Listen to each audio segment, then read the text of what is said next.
नमस्कार, आपके अपने पर्सनल फाइनेंशियल मनी गुरु में स्वागत है आपका। मैं हूं आपकी होस्ट और आपकी दोस्त पल्लवी। आज की चर्चा में बात हम करेंगे 2014 में कैसा रहा इन्वेस्टमेंट और साथ ही अगले साल की तरफ अगर आप बढ़ रहे हैं तो इंश्योरेंस पॉलिसी को रिन्यू करना ना भूलें। आज की इस चर्चा में हमारे साथ हर्षवर्धन रुंगटा शामिल है, chief financial planner Rungta securities. Harshvardhan, पहले तो आपको नए साल की शुभकामनाएं और साथ ही स्वागत है आपका कार्यक्रम में समय निकालकर हमें वक्त देने के लिए। सबसे पहले आपसे जानना चाहेंगे, नए साल में आपने अपना हेल्थ इंश्योरेंस और इनफैक्ट लाइफ इंश्योरेंस रिन्यू कर लिया है या नहीं? Well Pallavi, yes, health insurance और लाइफ इंश्योरेंस एक बहुत ही इंपॉर्टेंट फैक्टर है आपकी फाइनेंशियल प्लानिंग में, क्योंकि इसके जो असर होते हैं वो बहुत ज्यादा इंपैक्ट करते हैं एक फैमिली की लाइफ पे, फाइनेंशियल लाइफ पे। आप मानिए कि अगर कभी भी हम रिस्क को इवैल्यूएट करते हैं तो रिस्क इस प्रकार से इवैल्यूएट किया जाता है कि जिसकी फ्रीक्वेंसी बहुत कम होती है लेकिन उसका इंपैक्ट बहुत ज्यादा होता है। तो लाइफ इंश्योरेंस जैसे हम जानते हैं कि एक ही बार इंसान की डेथ होती है, लेकिन उसका जो फाइनेंशियल इंपैक्ट होता है बहुत ज्यादा होता है। हर्षवर्धन, इनफैक्ट बहुत सारे दर्शक हैं जिन्होंने आज हेल्थ इंश्योरेंस पर सवाल पूछे हैं, इसलिए मेरा शायद थोड़ा पर्सनल सवाल था आपसे कि आपने पॉलिसी रिन्यू अब तक करी है नहीं। शुरुआत करेंगे सवाल जवाब के सिलसिले की। श्याम करानी जी ने सवाल अपना पिछले हफ्ते शो में भेजा था, मुंबई से इस वक्त ऑनलाइन पर मौजूद है। नमस्कार मिस्टर करानी, गुड इवनिंग। आप अपने परिवार के बारे में भी कुछ डिटेल्स बताएं और साथ ही कितनी पॉलिसी, कितनी बीमा कवर की आपको रिक्वायरमेंट है फिलहाल? एक्चुअली मेरा इरादा था अबाउट 5 लाख का बेसिक पॉलिसी और 5 लाख का टॉपअप की इरादा था मेरा। तो कोई बेहतर विकल्प पता है, कोई अच्छा कंपनी जिसमें कम रेट में और प्रीमियम देना पड़े और पूरा कवरेज हो जाए? और दूसरी ये बात भी करनी थी कि मतलब सीनियर सिटीजन अगर घर पे 83 ईयर्स ओल्ड का कोई कंपनी करती है उनकी हेल्थ इंश्योरेंस का कवरेज? साथ ही करानी जी, आपसे एक बात जरूरी है यहाँ पर जानना कि फिलहाल फैमिली में कौन कौन है और उनकी एज किस ग्रुप में पढ़ते हैं, एज ग्रुप क्या है उन सबका? अच्छा, मैं एक्चुअली लिखा था, बताऊँ मैं आपको। एक है 52 ईयर्स की है, मेरी वाइफ। मैं खुद 56 ईयर्स का हूँ और 20 ईयर्स का। ऑलराइट हर्षवर्धन, इन्होंने जितनी एज बताई है अपने बेटे की भी और साथ ही खुद की और वाइफ की, उनके लिए आई थिंक इतना ऐप नहीं होगा फैमिली फ्लोटर की तरफ बढ़ना। आप क्या सलाह देंगे इनको? एब्सोल्युटली पल्लवी, आपने सही बताया। करानी जी, आपकी फैमिली में अगर हम 3 जन का जो आपने डेटा दिया है वो इस प्रकार है कि आपके जो बेटे हैं वो 30 इयर्स के हैं, आप खुद 56 इयर्स एंड आपकी वाइफ 52 इयर्स की हैं। अगर हम एक फैमिली फ्लोटर पॉलिसी देखते हैं तो उसमें जो प्रीमियम कैलकुलेशन होता है वो एल्डेस्ट मेंबर की एज को कंसिडर करते हुए होता है और उस बेसिस पे ही आपकी पूरी पॉलिसी पे प्रीमियम कैलकुलेट होता है। सो मेरा सजेशन ये होगा कि आप एक फैमिली फ्लोटर पॉलिसी ना लें और इंस्टेड आप एक इंडिविजुअल पॉलिसी कंसिडर करें जो आपके लिए, आप हर मेंबर के लिए डिफरेंट हो और ईच इंडिविजुअल के ऊपर एक अपना खुद का सम इंश्योर्ड हो, तो वो आपके हिसाब से बेटर होगी। परिवार के लिए मेडिक्लेम अगर आप तलाश रहे हैं, 52 और 56 आपने एज बताई, तो एक बात का खास आपको ख्याल रखना होगा, वो ये कि क्योंकि परिवार में जो आपके बेटे हैं जिनके लिए आप प्लान लेना चाह रहे हैं, उनकी उम्र 18 साल से ज्यादा, इनफैक्ट अराउंड 30 इयर्स उनकी उम्र है। ऐसे में आपके लिए फैमिली फ्लोटर इतना एप्लीकेबल नहीं होगा। ये उन परिवारों के लिए ज्यादा एप्ट है या कहेंगे कि पर्याप्त है, उनके लिए ज्यादा ठीक है, सटीक रहेगा जिनके परिवार में 18 साल से कम उम्र के बच्चे हैं।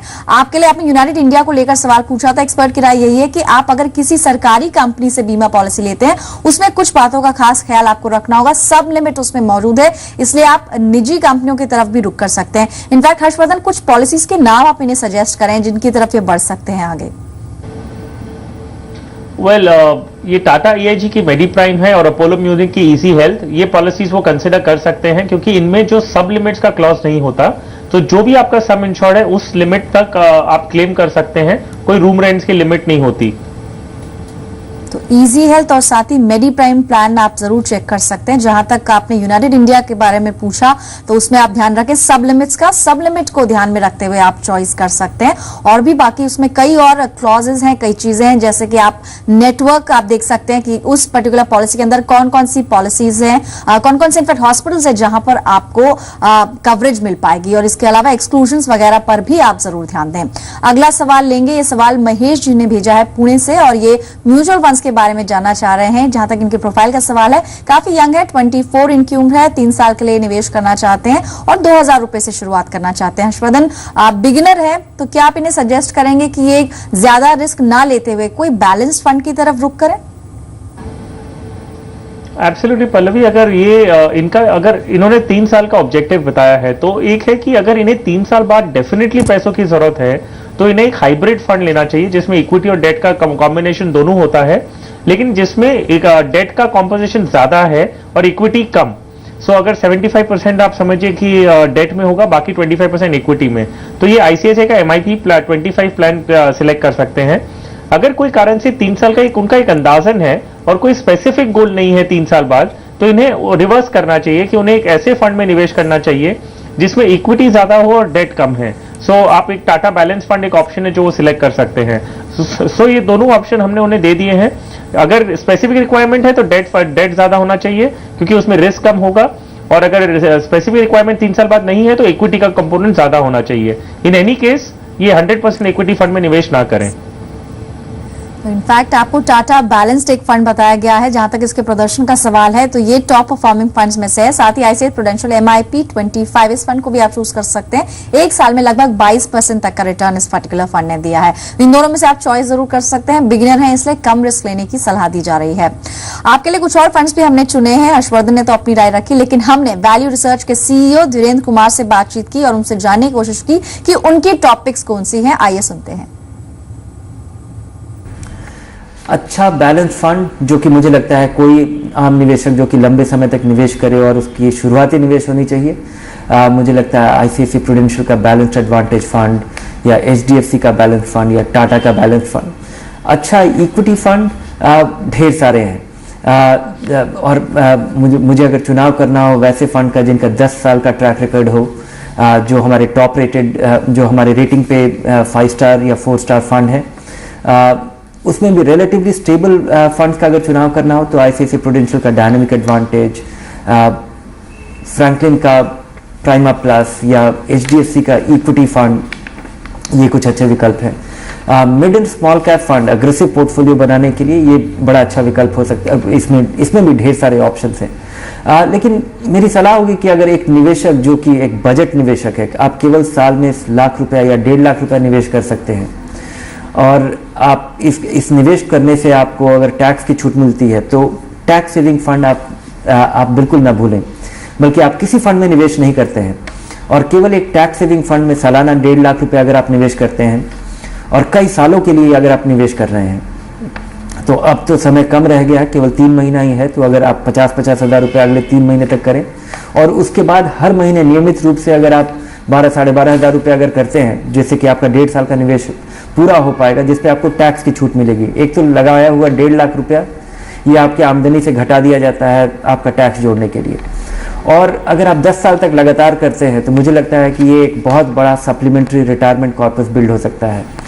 भारत में निवेशकों का बहुत बड़ा विश्वास पब्लिक प्रोविडेंट फंड में है, लेकिन आने वाले 10-15 साल में ये काफ़ी आपके लिए नुकसानदेह हो सकता है। पब्लिक प्रोविडेंट फंड बिल्कुल सेफ है, इसमें आपको कभी नुकसान नहीं होगा, लेकिन इससे मिलने वाला रिटर्न 8.5%, ये शायद महंगाई से जूझने में या आपके पैसे को एक मुश्त बड़ा रकम करने में आपका मददगार साबित नहीं होगा। तो मेरी सलाह होगी कि टैक्स सेविंग फंड निवेशकों को, वैसे सारे निवेशक जो टैक्स बचा सकते हैं उन्हें ज़रूर करना चाहिए। कुछ अच्छे टैक्स सेविंग फंड मेरी सलाह होगी जो कंजर्वेटिव नज़रिए से मैं देखता हूँ, मैग्नम का टैक्स गेन या फ्रैंकलिन का टैक्स शील्ड फंड, ये कुछ अच्छे विकल्प हो सकते हैं।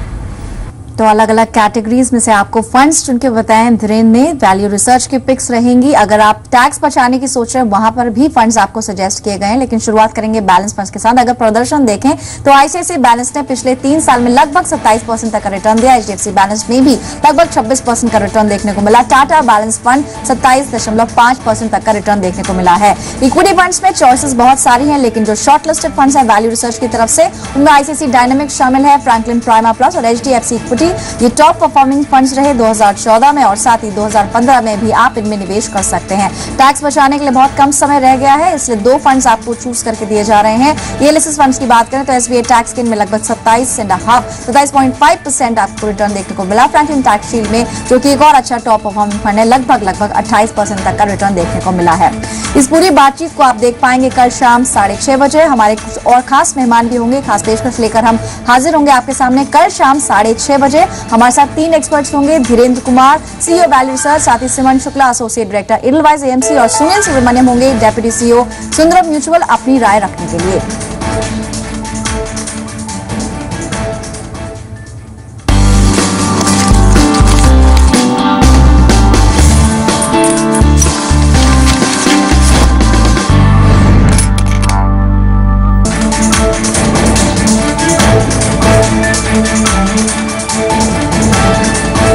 Welcome back. आप देख रहे हैं मनी गुरु। चर्चा आज आपके इन्वेस्टमेंट्स पर। 2014 कैसा रहा आपके लिए, और साथ ही 2015 में आप कहां निवेश कर सकते हैं। लेकिन निवेश के साथ साथ मेडिक्लेम पॉलिसी को रिन्यू करना ना भूले। सवालों को भी हम शामिल कर रहे हैं। हर्षवर्धन रुंगटा आज की इस चर्चा में हमारे साथ शामिल हैं।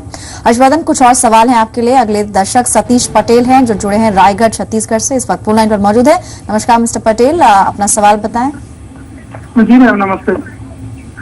जी मैम, मेरे को एक फैमिली फ्लोटर हेल्थ इंश्योरेंस है जी, और मेरे बच्चों को कुछ प्रॉब्लम है, जेनेटिक डिसऑर्डर, जिसकी वजह से कंपनियां पॉलिसी से मना कर रही हैं जी। और मैंने ऐसे लोम्बार्ड और स्टार हेल्थ में ऑलरेडी मैंने ऑनलाइन पॉलिसी परचेज कर ली थी, लेकिन उन्होंने मेरी फैमिली को हाई प्रोफाइल रिस्क बता के पॉलिसी कैंसिल कर दी और प्रीमियम भी वापस कर दिया।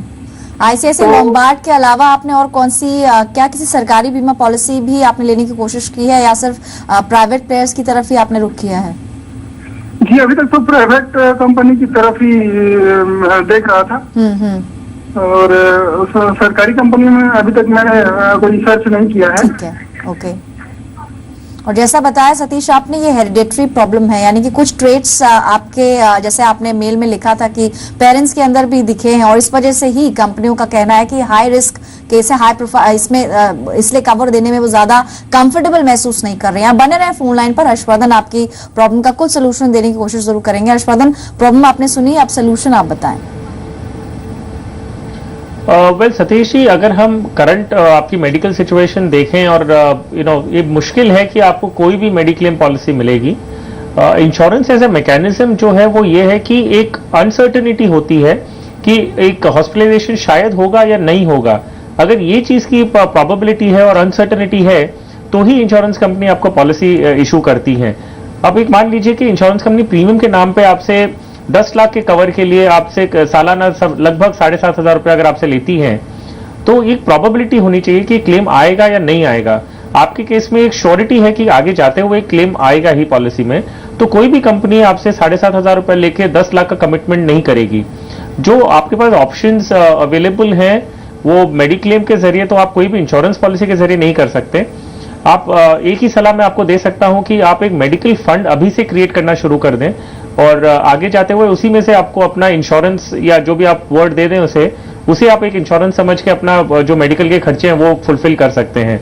एक ऑप्शन और आपके पास खुलता है, वो ये है कि कई बड़े हॉस्पिटल्स जो होते हैं उनकी खुद की प्राइवेट ट्रस्ट होती हैं, जिनमें आप कंसेशन की या कोई ग्रांट की आप उनके सामने रिक्वेस्ट दे सकते हैं, तो वो कंसीडर करते हैं। कोई भी ऐसी एलिमेंट जिससे कंटिन्यूस ट्रीटमेंट होता है तो कई बार वो हॉस्पिटल की ट्रस्ट जो है वो आपको ग्रांट देती है, कंसेशन देती है, पूरा ट्रीटमेंट फ्री में करने के लिए आपके पास ऑप्शन रहता है। तो उनके पास आप एप्लीकेशन देके कोशिश कर सकते हैं कि आपको मेडिकल असिस्टेंस मिल जाए। तो कोशिश आप जरूर करें, और हमारी पूरी कोशिश है कि आपको इस कार्यक्रम के जरिए कुछ सोल्यूशन जरूर बताने की हमने यहाँ पर एक पहल की है। नया साल आपके लिए मंगलमय हो, यही हम कामना करते हैं। अगला सवाल ईमेल के जरिए शामिल कर रहे हैं। अनंत कुमार जी ने सवाल भेजा है दिल्ली से, और मेडिक्लेम को लेकर काफी कंफ्यूज हैं कि कहां से खरीदें। प्रोफाइल का जहां तक सवाल है, 29 ईयर्स इनकी एज है और इनकी सालाना आय लगभग 4 लाख है। मेडिक्लेम कहां से लेना चाहिए? हालांकि कुछ ज्यादा डिटेल्स हमारे पास नहीं है, पर एक जनरल प्लान की अगर बात करें कि एक बेसिक प्लान अगर लेना हो तो कौन से प्लान चेक कर सकते हैं? वेल पल्लवी, इन्होंने अपने मेल में ये भी कहा है कि ये गवर्नमेंट एम्प्लॉय हैं और इन्हें गवर्नमेंट की तरफ से भी कवरेज दिया जाता है। सो मेरा सुझाव अनंत कुमार जी के लिए यही रहेगा कि पहले वो ये चेक कर लें अपने एम्प्लॉयर के साथ कि वो सेंट्रल गवर्नमेंट के अंडर में आते हैं या स्टेट गवर्नमेंट में, और उनके जो कवरेज है वो किस प्रकार का कवरेज है, कितना अमाउंट है, और क्लेम करने के प्रोसेसेस क्या हैं। अगर वो कवरेज अमाउंट और क्लेम प्रोसेस से सेटिस्फाइड हैं तो वो डेफिनेटली उन्हें इंडिपेंडेंट पॉलिसी लेने की जरूरत नहीं होगी, क्योंकि गवर्नमेंट एज एन एम्प्लॉयर कभी भी ये मेडिक्लेम पॉलिसी विड्रॉ नहीं करेगा। सो जो मेडिकल असिस्टेंस है, फाइनेंशियल असिस्टेंस, वो गवर्नमेंट कंटिन्यू देती रहेगी। कई केसेस में ऐसा होता है कि हम जो एम्प्लॉयज हैं वो जो कवरेज है वो अमाउंट से खुश नहीं होते हैं, या जो हॉस्पिटल एम्पैनल्ड है उससे नहीं होते हैं, तब इन्हें एक खुद की पॉलिसी प्राइवेटली या इंडिपेंडेंटली खरीदनी होगी। और वो पॉलिसीज, वो जैसे हमने बताया कि टाटा AIG की मेडीप्राइम है और अपोलो म्यूनिक की इजी हेल्थ, इन दोनों पॉलिसीज में से जो भी कंपनी का एक बेटर कैशलेस नेटवर्क है आपकी एरिया में, तो आप उन दोनों में से कोई भी एक पॉलिसी चूज कर सकते हैं। तो चलिए, आपको अपोलो की पॉलिसी बताई गई है और इसके अलावा आप जो बेसिक चीजें हैं उनका भी जरूर ध्यान रखें। आपको गवर्नमेंट की तरफ से भी एक स्कीम में आप शामिल होंगे, लेकिन अगर आप सेटिस्फाइड नहीं है तो बेझिझक आप एक प्राइवेट प्लेयर से या फिर एक इंडिविजुअल पॉलिसी आप खरीद सकते हैं। एक और सवाल शामिल कर रहे हैं ईमेल के जरिए, और ये इनफैक्ट NRI दर्शक है नरेंद्र बसेदरा जी ने सवाल भेजा है तंजानिया से, और इनका ये पूछना है कि बीमा प्लान के विकल्प जानना चाहते हैं। इनकी प्रोफाइल की बात करें, मासिक आय लगभग 2 लाख रुपए, फैमिली के लिए एक बेहतर पेंशन प्लान लेना चाहते हैं, मेडिक्लेम प्लान के बारे में भी जानकारी लेना चाहते हैं। हर्षवर्धन, पेंशन प्लान्स को लेकर काफी कंफ्यूजन होता है क्योंकि रिटर्न की भी कहीं ना कहीं एक्सपेक्टेशन होती है। आप क्या सजेस्ट करेंगे, म्यूचुअल फंड्स के जरिए पेंशन का कॉर्पस बनाना बेहतर होगा, या आप फिर भी इन्हें सजेस्ट करते हैं कि एक इंश्योरेंस पॉलिसी अपने पोर्टफोलियो में शामिल कर सकते हैं? वेल पल्लवी, एक्चुअली अगर हम पेंशन की बात करें तो अगर हम स्ट्रक्चर्ड पेंशन प्रोडक्ट्स की बात करते हैं तो उसमें डेट का निवेश बहुत ज्यादा होता है, वो इक्विटी में ज्यादा एक्सपोजर नहीं ले पाते क्योंकि ये रेगुलेशंस हैं कि उनको एक लिमिट लगानी होती है पेंशन रिलेटेड पॉलिसीज में।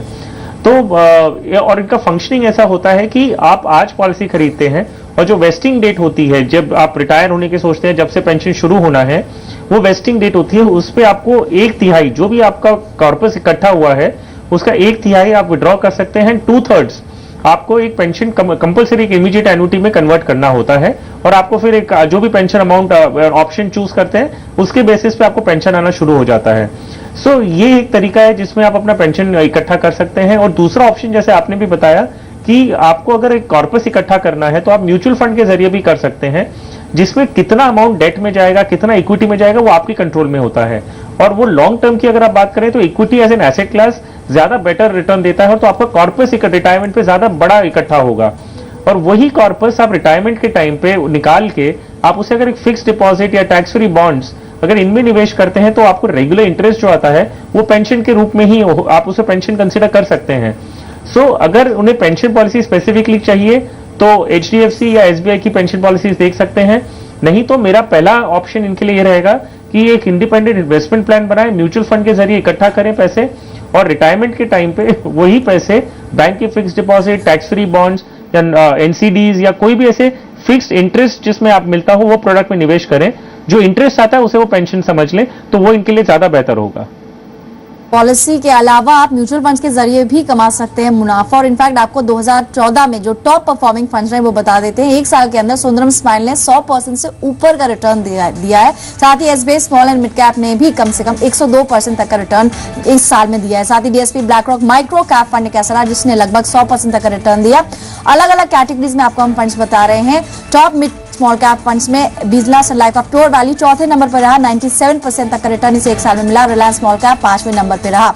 इसके अलावा लार्ज कैप फंड्स में बहुत सारे फंड्स हैं, लेकिन टॉप 5 की श्रेणी में सबसे पहले L&T इक्विटी लगभग 50% तक का रिटर्न इस फंड ने दिया है। HDFC टॉप 200 फिर से टॉप गेनर्स में शामिल हुआ, 45% तक का रिटर्न आपको मिला। UTI इक्विटी में लगभग 45% तक का रिटर्न आपको देखने को मिला है। चौथे नंबर पर रहा बड़ौदा पायनियर का फंड, 44.8% तक का रिटर्न। JP मॉर्गन इक्विटी ने 43% तक का रिटर्न दिया, यानी 5वां टॉप 5 में फंड रहा। इसके अलावा आपको एक और कैटेगरी में फंड्स बताएं तो मल्टी कैप कैटेगरी में सबसे पहले फ्रैंकलिन हाई ग्रोथ ने 76% तक का रिटर्न दिया। साथ ही दूसरे नंबर पर रहा L&T इंडिया वैल्यू, 71% तक का रिटर्न आपको देखने को मिला 2014 में। टाटा इक्विटी PE ने भी 67% तक का रिटर्न आपको 2014 में दिया है। यानी इन फंड्स में आगे भी परफॉर्मेंस ऐसा रह सकता है कि नहीं, ये एक्सपर्ट्स बताएंगे, लेकिन आपको हम बता रहे हैं top 5 funds. Pine bridge equity में 61.5% और रिलायंस विजन फंड में लगभग 60% तक का रिटर्न आपको देखने को मिला है। और कौन से फंड्स हैं जो 2015 में आप शामिल कर सकते हैं अपने पोर्टफोलियो में, साथ ही ओवरऑल पोर्टफोलियो कैसे बनाए, ये जानने के लिए आप हमारा कार्यक्रम जरूर देखें। कल शाम 6:30 बजे हमारे साथ होंगे 3 बड़े दिग्गज, धीरेन्द्र कुमार वैल्यू रिसर्च से, साथ ही सिमन शुक्ला एडलवाइज AMC और सुनील सुब्रमण्यम सुंदरम म्यूचुअल से होंगे कल हमारे साथ शाम 6:30 बजे, बताने के लिए आपको कि 2015 में आप कहां निवेश कर सकते हैं। फिलहाल इतने ही सवाल हम शामिल कर पाएंगे। मनी गुरु आपको कैसा लगा? आप अपने सवाल या सुझाव हमें लिखकर भेज सकते हैं। ईमेल आईडी नोट करें, moneyGuru@zmedia.slgroup.com, या फिर आप हमें SMS भी कर सकते हैं। इंश्योर लिखकर अपना सवाल भेजें 575755 पर। तो फिलहाल हमें दीजिए इजाजत और आप सभी को नए साल की बहुत सारी शुभकामनाएं।